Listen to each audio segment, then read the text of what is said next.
Hello बच्चों, आज हम करेंगे तुम कब जाओगे अतिथि पाठ का सार। तुम कब जाओगे अतिथि शरद जोशी जी की एक बहुत ही हास्य वाली रचना है।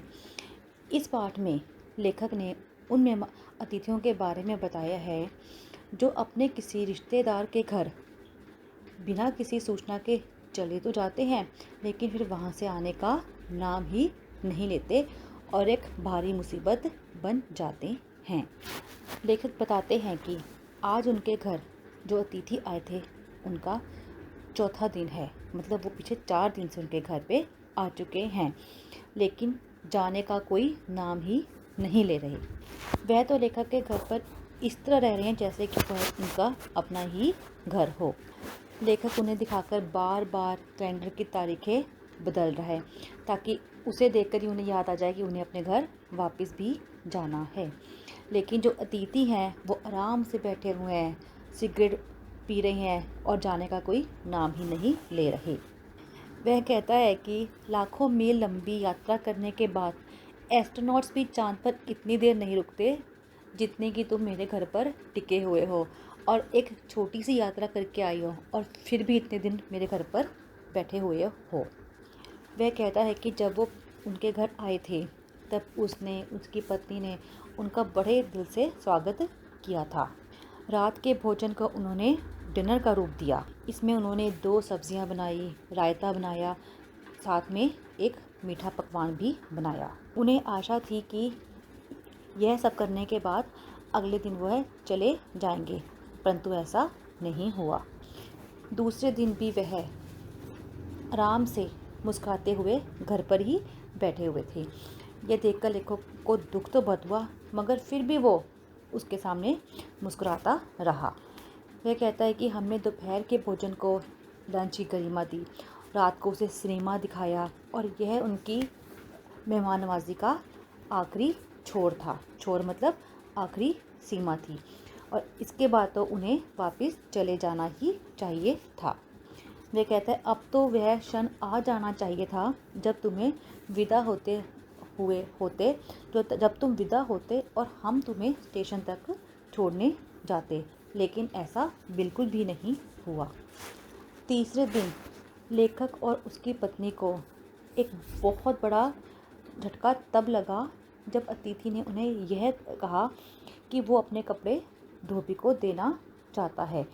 उन्हें उनकी ये बात सोचकर लेखक उसकी पत्नी को ऐसा लगा कि शायद अभी वो यहाँ पे कुछ और दिन रहना चाहते हैं। लेखक की पत्नी ने अपनी आंखें बड़ी करते हुए लेखक की तरफ देखा, जैसे हम कभी किसी को आंखें उसको किसी की तरफ देखते हैं और आंखों आंखों में उससे पूछते हैं प्रश्न कि आखिर वो कब तक रहेगा या कब जाएगा। उसी तरह से लेखक की पत्नी ने आंखें बड़ी करके लेखक की तरफ देखा और उससे पूछा कि आखिर यह कब जाएंगे। लेखक कहता है अब तो सारा मान सम्मान, अपनापन, प्यार सब कुछ हमारे बीच ख़त्म हो चुका है। मुस्कुराहट भी समाप्त हो गई है। जो हम लोग आपस में मिलकर बातें कर रहे थे वो विषय भी ख़त्म हो चुका है। मिलकर हम बातें करना भी हमने छोड़ दिया। कल से मैं उपन्यास पढ़ रहा हूँ और वो एक फिल्मी पत्रिका के पन्ने पलट रहे हैं। शब्दों का लेन देन मिट गया, चर्चा के विषय ख़त्म हो चुके हैं। इससे पहले हमने परिवार, बच्चे, नौकरी, फिल्म, राजनीति, रिश्तेदारी, तबादले, पुराने दोस्त, परिवार नियोजन, महंगाई, साहित्य और यहाँ तक कि अपनी पुरानी प्रेमिकाओं के बारे में भी आंख मार मार कर जिक्र किया। कहने का भाव यह है कि इससे पहले जब वो मेहमान उनके घर पर थे तब वे बड़े प्यार से उनसे बात करते थे, सारे विषयों पर उन्होंने उनसे बातें की, लेकिन अब उनके पास बात करने के लिए कोई विषय बचा ही नहीं था और बार बार उनके मन में यही विचार आ रहा है कि अतिथि तुम कब जाओगे। लेखक की पत्नी ने धीरे से उनसे पूछा कि ये कब तक और हमारे यहाँ पे रहेंगे। लेखक कहते हैं कि मैंने तो अपने कंधे उचकाकर, मतलब जैसे हम अपने कंधे से ऊपर का कहते नहीं, हमें पता ही नहीं है, उस तरफ से जवाब देते हुए कहा कि मुझे नहीं पता। वो अब अतिथि से इतने परेशान हो चुके हैं कि अब कोई सम्मान, कोई इज्जत उसके लिए बची ही नहीं है। लेखक ने की पत्नी ने कहा कि आज तो मैं सिंपल सी खिचड़ी ही खाने में बनाऊंगी। लेखक तब भी मन में यही बात सोच रहा था कि अतिथि तुम कब जाओगे, यह हमारे सम्मान का अब तुम परीक्षा ले रहे हो।